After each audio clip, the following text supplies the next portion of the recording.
Welcome back, family. This is your boy ED. For all you smart and intelligent folks out there, listen. It just simply means that, yes, I am. I am back again with another one. Today's episode is entitled, Can a Project Coordinator Become a Project Manager? Again, can a project coordinator become a project manager? I got seven. I'm giving you my seven thoughts or my 7-step framework or however you want to package it up. But what I'm saying to you, family, if there's just one thing, if you stay to the end, I promise you this one thing that I'm going to say. I'm actually even doing even more research on it because of how important and how impactful it is. So with that being the case, family, let's run through these seven. Hey, if you're looking to make that transition from project coordinator to project manager, hopefully these seven will give you some context to help you move your career along first. So the first one, acquire relevant project management skills. What does that mean?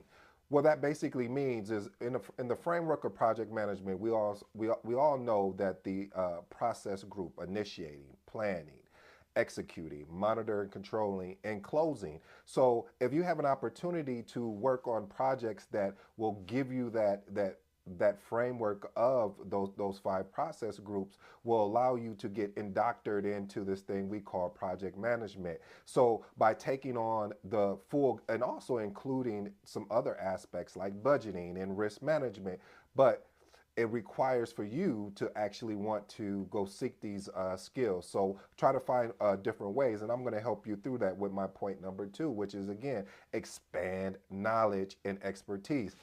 As you guys know, we don't do anything here but set the standard, and then we break the standard by creating a new standard, and we'll break that standard. So, but there's ways that you can go about by acquiring knowledge.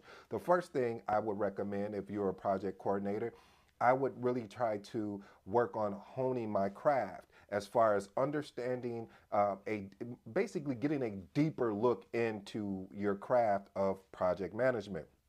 So that's studying the best practices. I would definitely go to PMI.org, look at some of those white papers that they have there. Also, there's training on training platforms, Udemy. You could come here. We're here to serve as well. But what I want to do, family, is make sure you understand the importance of going after and acquiring that knowledge and mastering where you're at, and then even thinking further of where you're going.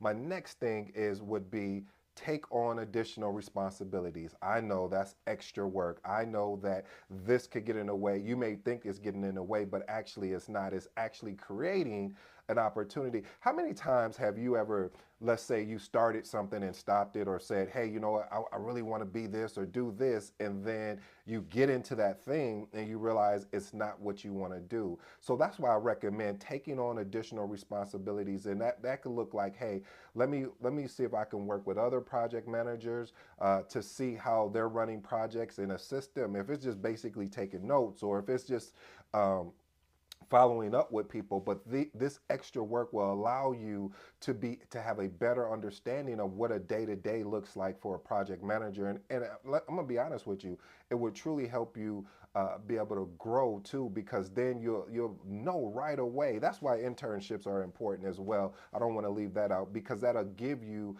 an opportunity, like I stated before, to see if that's a fit. My next point number four, I have to say this.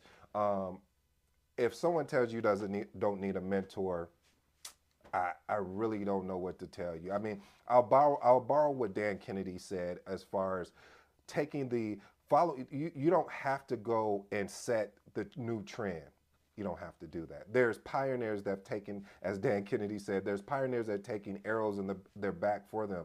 So see what they did right, and then see what they did wrong, and then see how you can improve that in a way by the lessons that they've learned along the way. So having a mentor, to me, in my personal opinion, everything is subjective, but you're here rocking with me today, so I'm going to tell you what my thoughts are.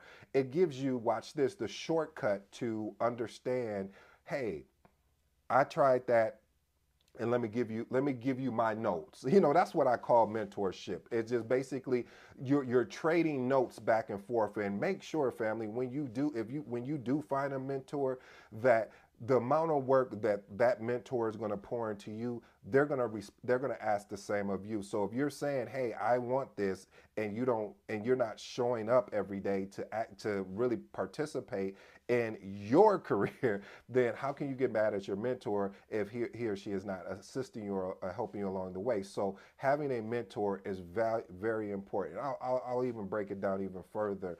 I remember when I was out one day at a restaurant, and you know, I'm very, I guess the word was extrovert. So meaning that I'm just a talkative person. I love engaging with people and just understanding their background and just in so many words, just really just embracing life. And so I'll talk to people and just say, hey, how's things going? What do you do? Blah blah blah.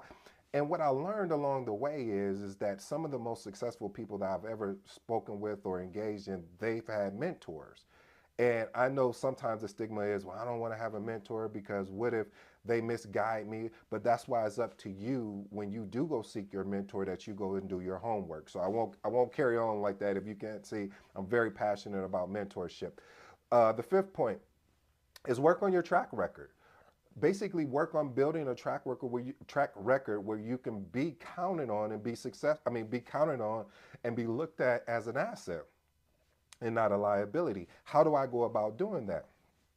Again, engaging with project managers or that are in a space that where you want to go and asking them, hey, can I partner with you to for you to kind of guide me in a way to make sure that I'm delivering these projects consistently. I'm not asking you to hold my hand. Now pay attention to that, because a lot of times people won't want to assist you because they feel like they're going to end up doing all the work. So always, family, if you're going to take this road or this approach, make sure that you're demonstrating, just like I pointed out earlier regarding the mentorship, is make sure that you're giving as much as that you're asking of it, so that you're asking of that individual. Point number 6. This was what I wanted you guys to stick around for. This is the major one. If you say out of everything here that I mentioned thus far, this is the biggest one. And that big one is develop communication and, watch this, leadership skills. Yep, I know they're soft skills, but they are very important to project management. Why they're important? They're important, family, because of the simple fact that if you can't communicate what you need, then anything will do. I think that's a shouting bomb right there. Okay, I won't even go into that. But no, seriously, family, when you are leading a project, you want to make sure that you're able to articulate out what the need is from the team, to know when you need to escalate, when you need to make a tough decision, and not to wait on making that tough decision. As the cliche is, just rip the Band-Aid off, and then having the leadership know-how of being able to lead the team and not manage the team. You know how I feel about manage, because when you anybody can manage, that makes you a commodity. But when you lead, you inspire. When you lead, you make people feel that they can do more than what they could do, what they thought they could do. When you lead, you just don't sit back to delegate. When you lead, you make sure that you jump in the fire with your team. So I say that to say this, family: developing communication and leadership styles and this thing we love called project management is, and I mean, if you, like I said, if you could name out all of the skill sets, this skill set right here is extremely personal, as well as it definitely will help your career as you get ready to transition from project coordinator to project management. And the last and final one, continue your education by looking at different certifications.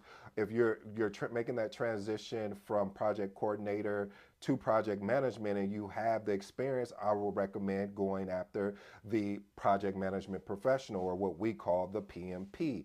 If you don't have the years of experience, if you don't have the years of experience, I'm going to recommend the CAPM, the certificate associate in project management. Reason why I think that'll be valuable for you, because the CAPM is so foundational, that will give you that foundation. Now, if you're serious about your craft, that's why I think it would be important for you to take it. So to answer the question, can a project coordinator be a project manager?